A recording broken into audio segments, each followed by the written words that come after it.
Friends அனைவருக்கும் வணக்கம். நான் உமா கார்டன். இன்றைய வீடியோ பதிவில் இருக்கக்கூடிய பழைய மண்ணை எப்படி வளமாக்கி ரீயூஸ் பண்ணுறது அப்படிங்கிறத பற்றின வீடியோ தான். வீடியோ மிஸ் பண்ணாமல் பாருங்கள் ஃப்ரெண்ட்ஸ். சின்ன சின்ன பாட்டில் விதைகள் எல்லாம் போட்டோம். நல்லா அருமையாக முளைச்சி வர தொடங்கிட்டாங்க. போன சீசனில் போட்ட சில செடிகள் எல்லாம் காய்த்து முடிச்சிட்டாங்க. அவங்களெல்லாம் இப்போ எடுத்துட்டு திரும்பவும் வேறு விதைகள் போட்டு வளர்க்க போகிறோம். அதற்கான பாட்டிங் மிக்ஸ் தான் இந்த வீடியோவில் பார்க்க போகிறோம். என்னுடைய வீடியோ பார்க்குற என்னுடைய நண்பர்களும் என்னுடைய கொலிக்கும் அடிக்கடி எங்கிட்ட கேட்குற ஒரே ஒரு கேள்வி என்னென்னா, தொட்டிக்கு தேவையான மண்ணை எங்கேருந்து வாங்குறீங்க? ஒரு முறை வாங்கிட்டீங்கன்னா மறுபடியும் அதை எப்படி ரீயூஸ் பண்ணுவீங்க? ஒவ்வொரு வருடமும் புது மண்ணை வாங்கி தான் பயன்படுத்துவீங்களா? பழைய மண்ணையே அதிலே விதைகள் போட்டு வளர்ப்பீங்களான்னு அடிக்கடி கேட்குறாங்க. அவங்களுக்கான தெளிவான விளக்கம் தான் அந்த வீடியோவில் உங்களுக்கு ஷேர் பண்ண போகிறேன் ஃப்ரெண்ட்ஸ். இப்போ தான் என்னோடய சேனலில் ஃபஸ்ட் டைமே வாட்ச் பண்ணுறீங்க அப்படின்னா ஒரு லைக் பண்ணி சப்ஸ்கிரைப் பண்ணி வச்சுக்கோங்க. வீடியோக்கு தொடர்ந்து சப்போர்ட் கொடுத்துட்டு வாங்க ஃப்ரெண்ட்ஸ்.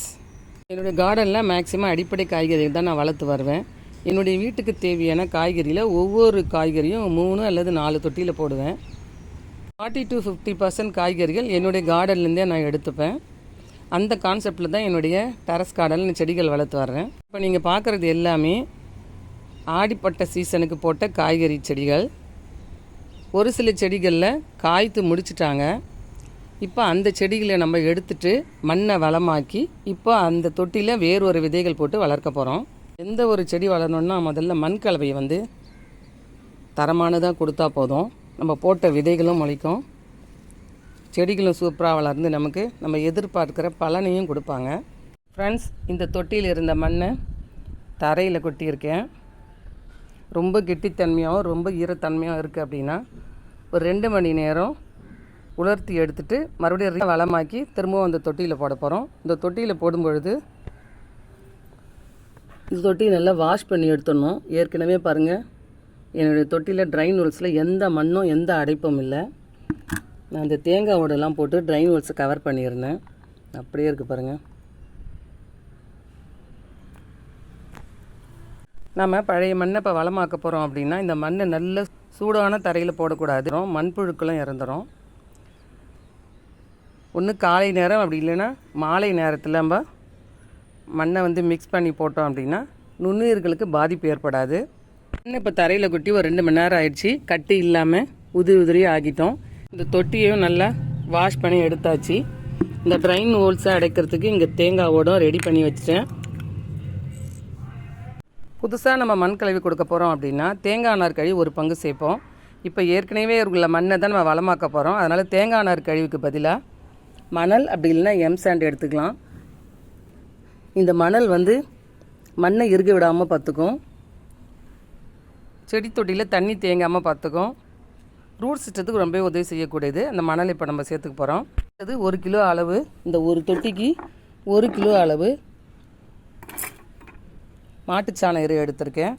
அது கூட கொஞ்சம் வேப்ப முன்னாக்கு கலந்து மண்ணை வளமாக்க போகிறோம். அதோட இலைத்தழிகள் ஏதாவது இருந்தது அப்படின்னா காய்ந்ததாக இருந்தால் இது கூட சேர்த்துக்கலாம். வெங்காயத்தோல் பூண்டு தோல் ஏதாவது ட்ரையாக இருந்ததுன்னா அதையும் சேர்த்துக்கலாம். அதெல்லாம் ஈஸியாக மக்கிடும். இதெல்லாம் மிக்ஸ் பண்ணிடலாம்.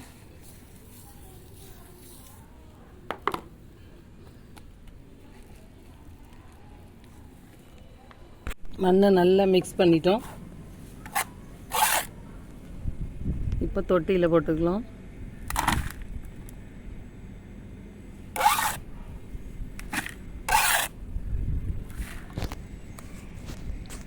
தொட்டியில் ஒரு 3/4 பங்கு அளவு மண்ணை நிரப்பியாச்சு. இப்போ லைட்டாக தண்ணி தெளிச்சுட்டு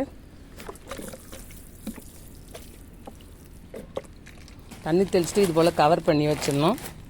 ஒரு 3 அல்லது 5 நாள் வரைக்கும் நம்ம கவர் பண்ணி வச்சுட்டு அதுக்கப்புறமா விதைகளோ அல்லது இது போல் நாற்றுகளோ எடுத்து நட்டோன்னா சும்மா அருமையாக வளரும். ஓகே ஃப்ரெண்ட்ஸ், இதே மாதிரி நீங்களும் உங்கள் வீட்டில் இருக்கக்கூடிய மண்ணை வளமாக்கி வரக்கூடிய தைப்பட்டத்திற்கு விதைகள் போட்டு நிறைய செடி வளர்க்கணும். இந்த வீடியோ பிடிச்சா அப்படியே லைக் பண்ணுங்கள், மறக்காமல் கமெண்ட்ஸ் பண்ணுங்கள் ஃப்ரெண்ட்ஸ். உங்கள் ஃப்ரெண்ட்ஸுக்கு தேவைப்பட்டால் ஷேர் பண்ணுங்கள். இந்த வீடியோவில் இந்த மண்ணில் இந்த விதைகள் எல்லாம் எப்படி நடலான்னு சொல்லி பார்க்கலாம்.